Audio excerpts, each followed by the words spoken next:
Hello, ninth grade. I hope you are having a wonderful set of days here.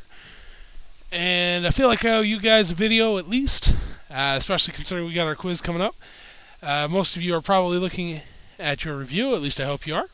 And I hope this is kind of all coming back to you if you feel like you're struggling a bit. I have this video that I made for you that hopefully will clarify anything that might be missing. So I thought rather than taking on one of the nice little green reviews, looks kind of like one of these, I thought what we'd do is we would look at just some similar type problems and see if we could tackle these on a more individual basis. So I am, of course, going to steal some of Mr. Olson's ideas and say, if this is your first time watching, let me have everybody try and find the maximum and the minimum, the absolute max and min, for this graph. Alright? I want you to look for it, and I want you to find the absolute maximum and minimum. And go ahead and pause the video. Alright, I'm hoping everybody's paused the video, gone through, done that. And now let's go ahead and we're going to ID those. So we're looking for absolute, right? And we didn't cover maybe the vocab as heavily as I'd like, so let's just go ahead and refer back for a second. Absolute means it's going to be the highest point that we will ever reach at for our maximum, and then an absolute minimum, that means it is going to be our lowest point that we're ever going to reach. So first off, where's our absolute maximum? That is going to fall right about here, give or take, up in that area, right? So that is our absolute maximum. Okay? And you might say, well, what about this point? This one's fairly big, right? It's at a peak. We were taught to look for peaks. Well, this is a local maximum, but it is not our absolute maximum. Which, for our intents and purposes, I'm thinking, all right, let's focus on the absolute. But if you said, okay, this one is a maximum, it is a maximum, but it's only a local. So that's our absolute maximum. Then our absolute minimum is going to be our lowest point. Let's see, so we got one low point here, low point here. This one right down here, that is our lowest point. So that is our absolute minimum. Okay? So there's our absolute maximum and absolute minimum. And of course you may notice with this one, it doesn't necessarily fit into one of our characteristical function families. It's not necessarily exponential or linear. Who knows? Might have some cool formula that we could put on there, but for now we're just going to say, it is a function. And I make that statement that it is a function, but I'll tell you what, I want you to pause the video for a second and think about it. How do you know this is or is not a function? Alright? Hopefully everybody's taking a moment to kind of at least think that over. And the way that we know that it is a function is if we were to run a linear, a vertical line test, we would see that it's never going to pass through the graph more than twice. Right? It might pass through once, might pass through 0. In this case, it looks like it's all going to be 1. And I wanted to show you guys one trick that my sight teacher taught me to think of. Take your pencil, lay it in a vertical line, and then just kind of move it throughout and say, am I ever touching at more than 1 point? And of course, right around here, our pencil's kind of fatty, so it looks like it's touching a whole bunch. But if you think about it as, like, supposing our pencil had no width to it, then hypothetically, we're really only touching 1 point at a time. So that's the one kind of flaw that we had with that. That's why I haven't pushed it as strong, but I still like that idea. It's like, okay, I can roll it through, and really I'm not getting multiple spots, except for where my pencil's just kind of fat. So there's that. Let's go ahead and take a look at another function here. Suppose that I break it off into a bunch of little pieces. Let's see, and I'll go like so, and then like so. And I'll do that. And let's see here. Make that an exponential type curve. one thing like that. Okay. So far, is there anything here that says that it's not a function? Tell you what. Let's look at that. So let me ask that again. Is there anything on here that says this is not a function? All right, we're going to go back to our vertical line test. Okay. So again, we kind of go through. So far, nothing. Technically, right around here, this is where you kind of have to figure for yourself. Do you think... I did say, okay, I tried to make that a curve, but of course it's pretty straight up. So if you said, I think here's a problem, then maybe. But I'm going to say that is just a very steep curve, and that it doesn't actually ever get vertical. All right? And don't worry, there won't be anything quite that confusing as far as your test. But anyway, so far, we have ourselves a function, right? But now, suppose I put in a little guy jumping off a skateboard. He's gone through and he's done a couple of these jumps, and now he's going off this third one here. And we go put a stick figure guy, and like that. And we make sure we give him a helmet and some lines to indicate how fast he's going. Alright, now what do we think? Let's run our vertical line test. Okay, so far so good. And look at right there. Right where my pencil's starting to line up, I'm touching the graph at 4 different spots. Alright?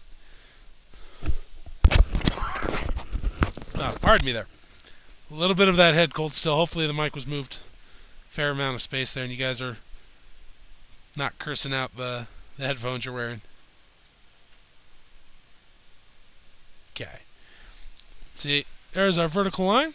And as you can see here, definitely fails, right? Touches here, touches there, there, and there. So we have ourselves a function that's definitely failing vertical line test. So make sure that you are well able to practice that and determine it. That is the only way that you should be testing if it's a function. Alright? It may not make sense, like this one didn't. But if it fails the vertical line test, that is when we have ourselves a non-function. Alright, let's check out one other thing that you'll want to be pretty well set on for your quiz, and that is writing equations for some of our different function families. So make sure you grab your notes. I imagine this one you're going to want to review those for a bit. And I believe we had 5 function families. Okay. Alright. Let's go ahead and make sure you have those for yourself. And what you'll need then, you'll need about 5 equations. And let's see what you can do with that. Go ahead and pause the video and try and come up with 5 equations. Alright. Let's go ahead and crack through this. First up, we had linear equations. Alright. Which from your notes, you should see hypothetically that one shows, alright, we have those are the form of y equals mx plus b, where y, that's our output, x is our input, and then m and b, those are just numbers. Okay. So one such example that we might use here, y equals 2x plus 1. Right? M and b, those are just numbers. Alright. Another family that we were working with was quadratic.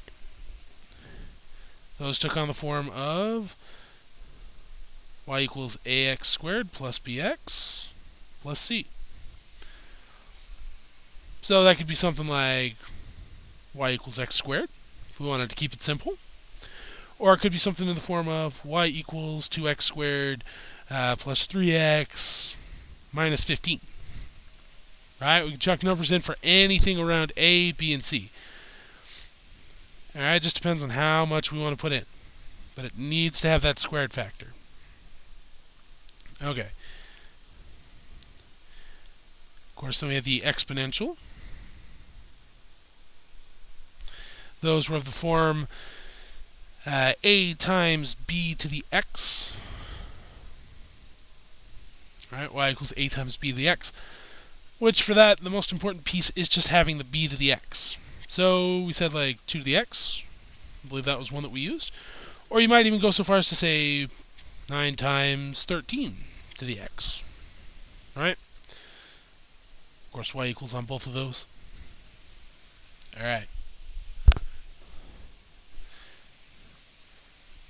Cool. Then next up, we had our absolute value.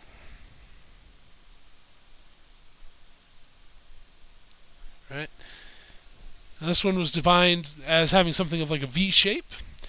And what's going to give it that V shape is just having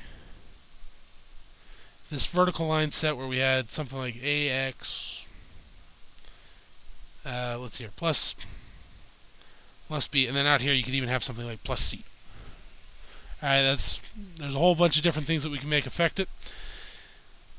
But for the most part, you just need to have at least those vertical lines and an X. So you might see something like y equals 2x plus 5 minus 15 out here. Alright, so that might be a thing that you'll see there. And then finally, last one we had, and this one's a little tricky. We had our linear piecewise. Okay. This one, it's just setting up some linear functions, but it's actually putting just a couple of restrictions on the domain. So you might see something like y equals 2x for x greater than 0, and y equals x for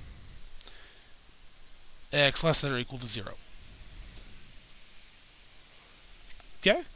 And then so long as they kind of meet up, and this one might take a little bit of practice, but so long as wherever they meet up they have the same point, then you'll get yourself a nice linear piecewise that's continuous. Or if it's not continuous, just making sure that you don't have two values at one point. If you wanted to say, use one like y equals 15 x plus 5, let's see, for x greater than 2, and y equal to 7 x minus 15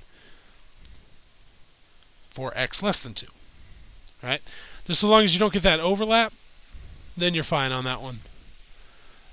So, of course, keep in mind, if you want to go over any technicalities that you might be running into, then feel free to come see me before school, after school, and make sure you study up for this one. And, of course, at the same time, remember to have a little bit of fun. Who knows, find a good fun book, read a little bit out of that. Personally, myself, just finished The Unwanted. Highly recommend that book. It's really good stuff. And I hope you are having a good day.